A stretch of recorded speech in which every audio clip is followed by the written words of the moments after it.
Përshëndetje të dashur miqtë e mi, ja ku po ritakohemi sërish së bashku në video pak më amatore, por lajmet janë aq të shpejta, janë aq të mëdha, sa që na detyrojnë që të takohemi pak në mënyrë më amatore.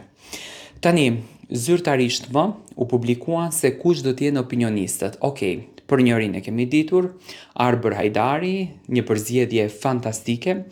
Mendoj që pa Arbër Hajdarin si opinionist, Big Brotheri e humbon kuptimin. Është opinionist i qelluar, është opinionist i mirë, më pëlqejnë opinionet që i jep, më pëlqejnë goditjet që i ka dhe natyrën se si ka përzgjedhur që të vinë në publikun shqiptar. Ndërsa opinionistja e dytë është Monika Kryemadhi. Monika Kryemadhi, politikane, e njohim transparencën e saj, e njohim natyrën e saj, e njohim tipin e saj.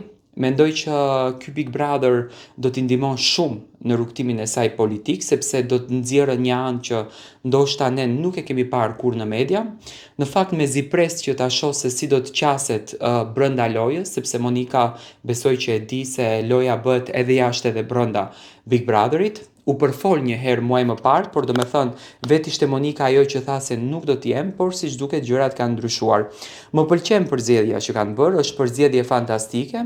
Besoj që do të ketë konflikt mes opinioneve të Arbrit edhe të Monikës, nga që Monika është pak më kokfort, nuk lëshon pemë, Arbri gjithashtu. Por mendoj që do të jetë interesante dhe do të jetë një diçka ideale, do të presim një cast shumë fantastik.